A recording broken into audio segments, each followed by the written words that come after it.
Om Sri Sai Ram, Gita Vahini, Chapter 23.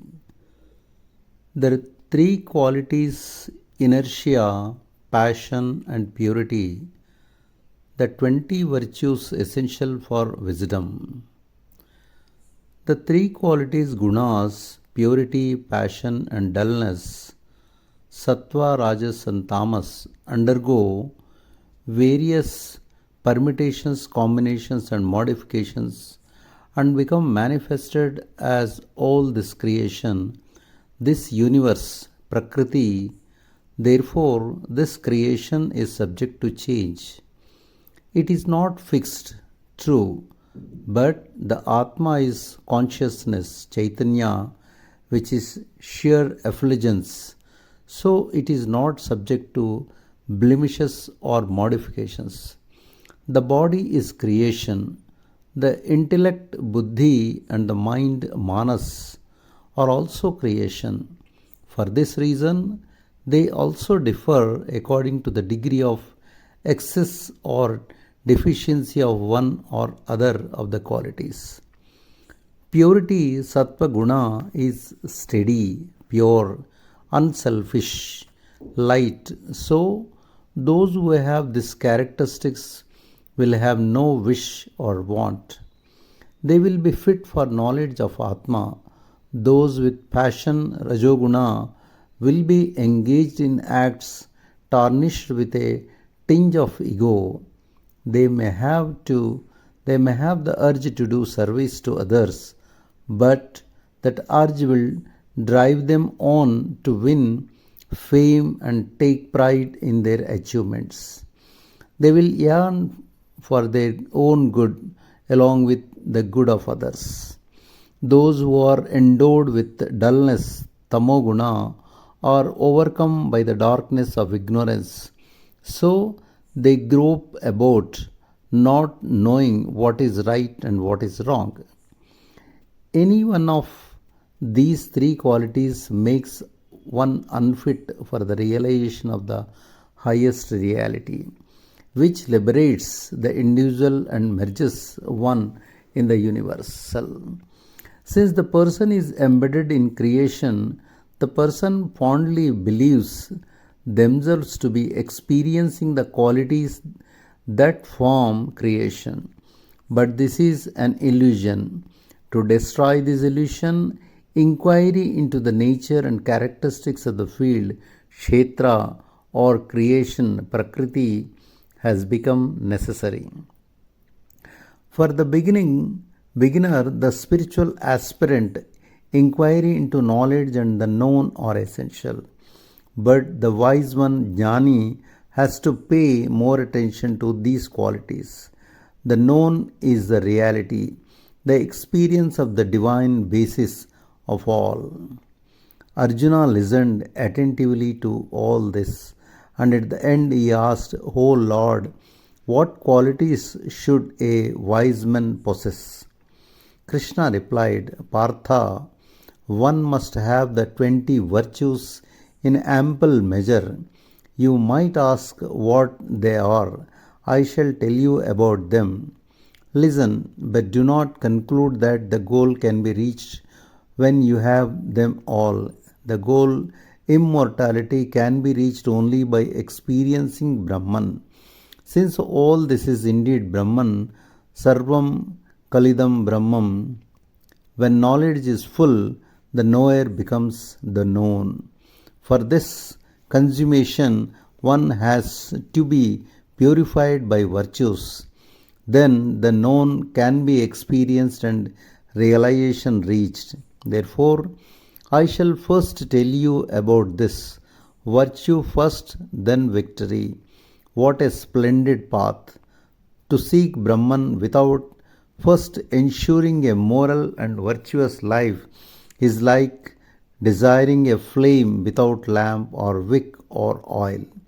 Acquire all these three, then you light it and get light. So it is with the light of realization of Brahman or God, Brahmajnana.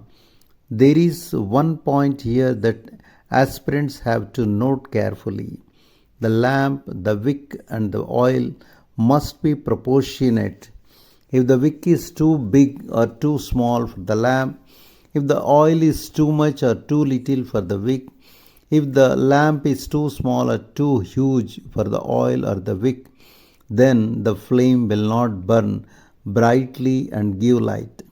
Clear, steady light can be secured only when all the three are in proper proportion.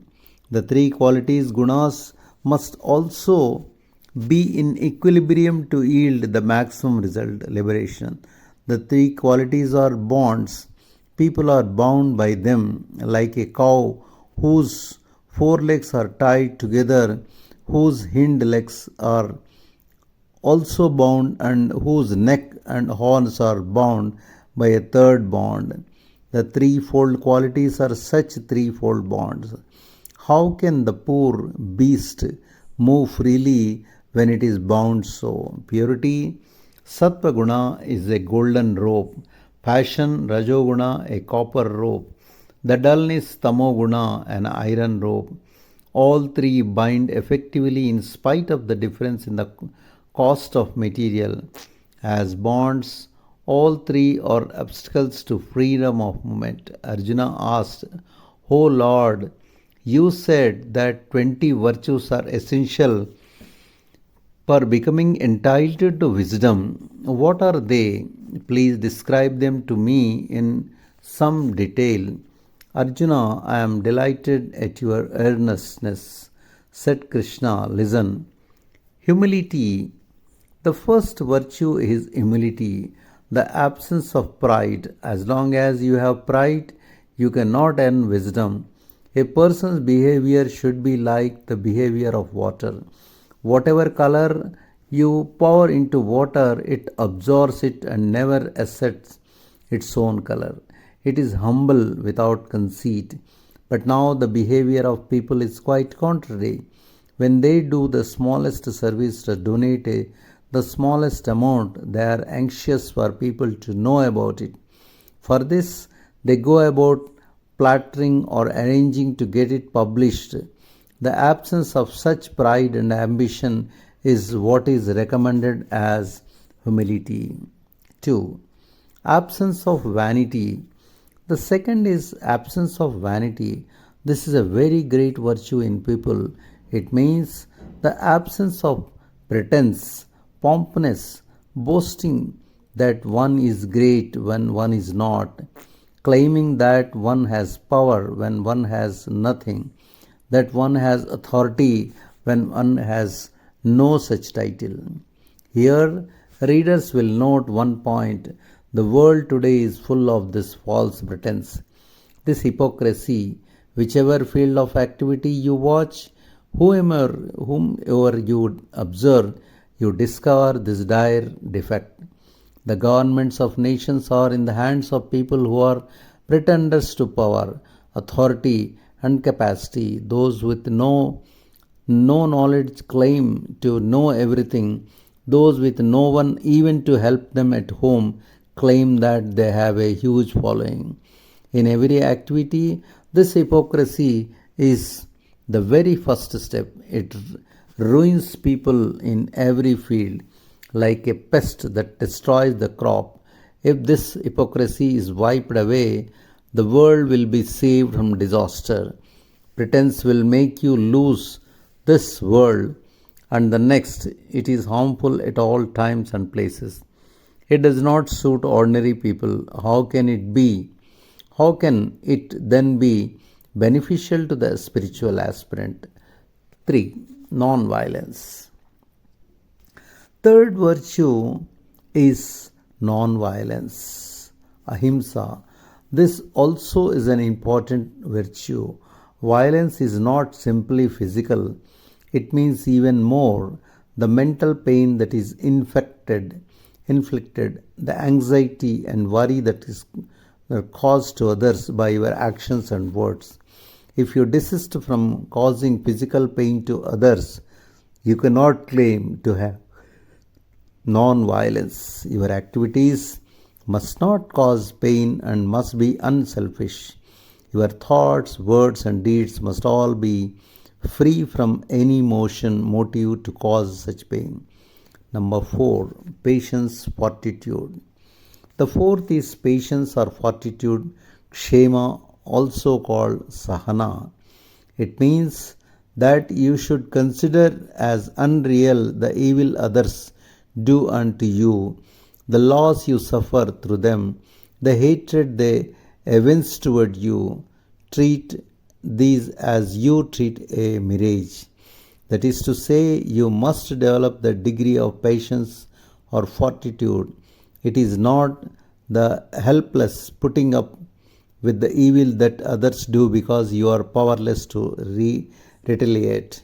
It is the expression of the peace that reigns in the heart, this outer behavior.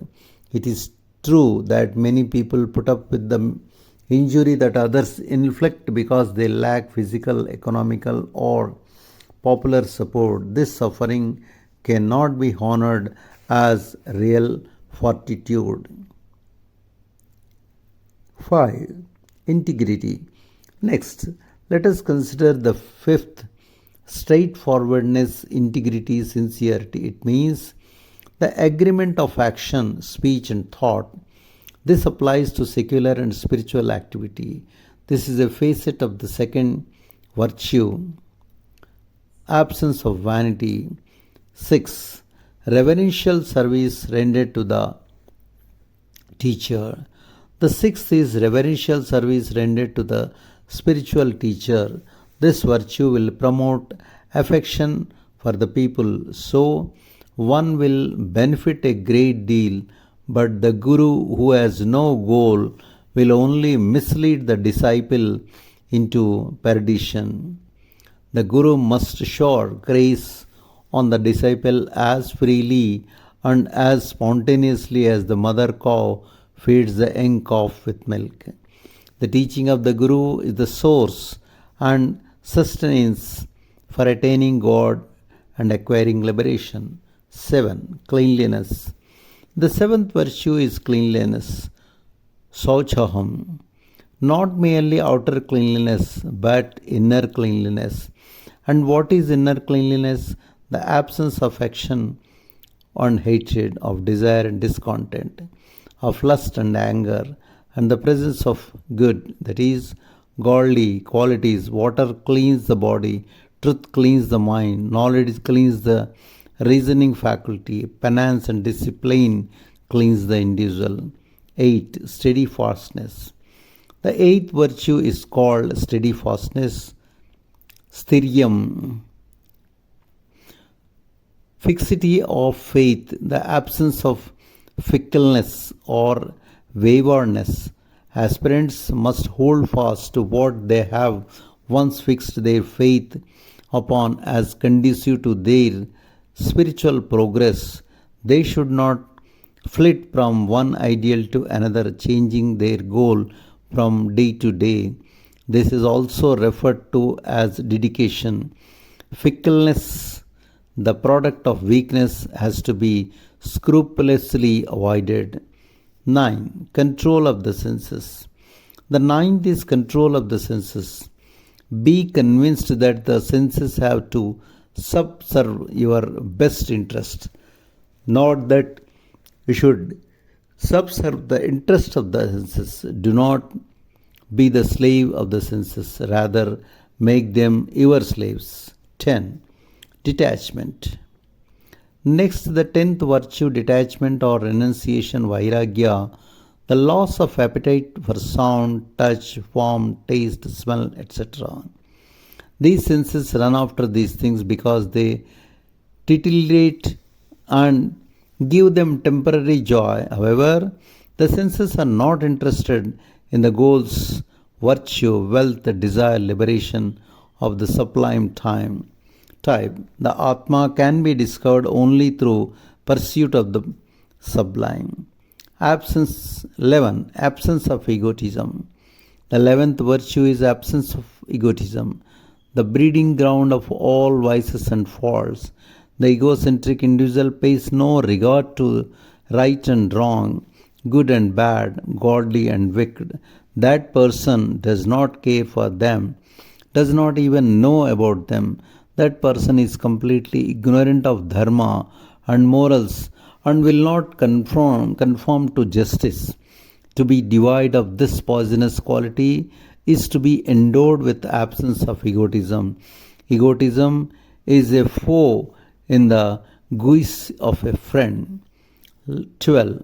Awareness of birth, death, senility, illness, grief.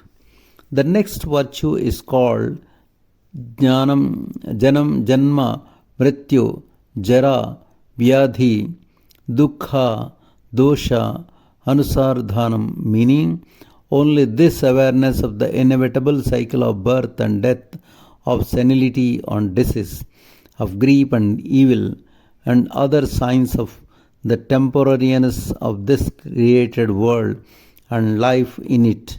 Although people see these things happening to them as well as others, they do not investigate the reason for them and the methods of escaping from them. This is the greatest mystery, the wonder. If only you go to the root of the problem, you will realize that whatever else you may escape, you cannot escape death. What people conceive as happiness now is in reality only misery in the guise of happiness. So understand the truth of these things. Reflect upon the flaws in the reasoning that delude you. Then, as a result, detachment is strengthened, and through that you attain wisdom. Therefore, O Arjuna, liberate yourself from birth, death, senility, illness, and grief, Janma, Mrityu, Jara, Vyadi, Dukkha. Thus spoke Krishna, exhorting Arjuna with a great deal of affection. 13. Then he spoke of the withdrawal of desire from objects, the absence of yearning, the greed to possess things that you see is caused by egotism. I must have this. I must be the proud owner of this valuable thing. This is how egotism prompts. It is a strong cord that binds you to objects. Withdraw the mind and treat all as manifestations of the Lord's glory. Love all things as expressions of His glory, but do not delude yourself into the belief that possessing them will make you happy. That is an illusion. Do not dedicate your life for their sake. Use them for your needs as and when necessary. That is all. That kind of impulse activating you will be a great handicap in your progress toward liberation. Whatever you may acquire as property will have to be given up someday, and that lost journey you cannot take with you even a blade of grass or a pinch of dust. Keep this in fact ever before the mind's eye, and then you can realize reality. 14. Absence of clinging to family and home. Before birth, one has no relation with this world and its material objects. After death, they and all kith and kin disappear. This sojourn is just a game played in the interval. Getting fascinated with this 3-day fair is foolish indeed. Desire tarnishes the mind and makes people unfit for higher pursuits. Aspirants who seek liberation and realization must rid themselves of desire, for like grease, once contacted it sticks and is difficult to remove. 15. Equanimity. After this, attention has to be paid also to another virtue, the state of equanimity, of undisturbed peace during joy and grief, prosperity and adversity, happiness and misery. This is the 15th virtue of a wise one, Jnani. Being elevated or depressed by success or defeat, undefeat, profit and loss, honor and dishonor is a futile activity.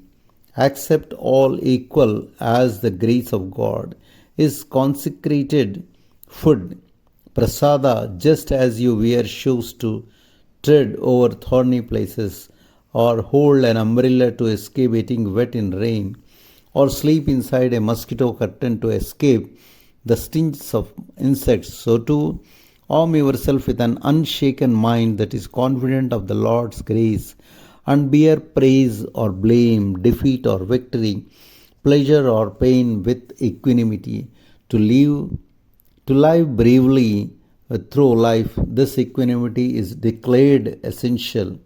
16. Devotion. Next is devotion without any other feeling or thought. When grief overtakes you, you run to God. When difficulty overpowers you, you take refuge in the lot of Venkata. When joy is restored, you throw him overboard. When you are down with fever and your taste is ruined and your tongue is bitter, you crave for some hot pickle. But when the fever subsides and you are normal again, you don't relish the same pickle. Devotion is not a temporary salve, it is the unbroken contemplation of God without any other interposing thought or feeling. Whatever the activity, recreation, or talk, it must be saturated with the love of God, that is undivided, undistracted devotion. 17. Dwelling in solitude. Thereafter comes dwelling in solitude, ekantavasam. One must be fond of being alone. This does not make keeping the body in some solitary place far from the haunts of humanity. There must be solitude and silence in the mind. All its occupants must be forced or persuaded to quit. The mind should be contentless, nirvishya, turned away from the objective world. 18. Absence of interest in the company of others. The 18th virtue that helps to promote wisdom is mentioned as absence of interest in the company of people. That is to say, absence of the desire to mix with people engrossed in affairs that concern the objective world. One can attain equanimity even in the midst of wild animals, but it is difficult to win it while among worldly minded ones. Spiritual discipline will be affected by the company you keep. Good people keep you good, bad people drag you away into badness. Of course, it is hard to find out who are good and who are bad and then settle among the good. So, it is advisable to avoid people and concentrate on spiritual discipline. The human mind is like iron. If it falls into mud, it rusts and disintegrates. If it falls into fire, it loses, draws, and becomes pure. Therefore, joining the company of wise people is better than being in solitude. Note how Narada, who was the son of a housemaid, became a sage because he fell in the company of God people. Ratnakara, who was a cruel hunter, got the company of the 7 sages, so he was transformed into the first among poets, Adikavi. Evil company is highly detrimental. A red-hot iron ball is capable of causing more damage than a flame of fire. A sinful one is more to be avoided than sin itself. Aspirants have to be vigilant about the company they keep. 19. Awareness of the distinction between Atma and non-Atma. The 19th virtue is awareness of the distinction between Atma and non-Atma. Fix your consciousness always on the Atmic reality and discard the body and senses as unreal and impermanent. Atma is the eternal. So establish yourself only in that and not in the transient non-Atmic illusions or objects. Life is a struggle to achieve victory over the illusion that haunts. I am the eternal Atma in you and in all. So fix the mind on me and engage yourself in the struggle, confident of victory. 20. Vision of the true nature of that. The 20th and last qualification one has to earn is vision of the true nature of that Tat, Tattvam Jnana Darshanam, the universal principle of which the particular is but a shadow. It means that the spiritual aspirant should have a keen desire to visualize the universal. Of the above mentioned 20 virtues, if honest efforts are made to earn even 2 or 3, the rest will come naturally to the seeker. No special effort is needed to earn them. As progress is made on the path, one acquires not only the 20 but even a larger number of virtues. The 20 are mentioned here because they are the outstanding ones. That's all. Spiritual discipline based on these virtues takes one easily to the goal. That is why Krishna emphasized these. Equipped with these, one can realize the self. There need not be no doubt on that, for they lead to the knowledge that the body, the senses, the intelligence, the inner consciousness all are affiliated with the worldly Prakriti aspect, and one who is distinct from all this is the perfect person, Purusha.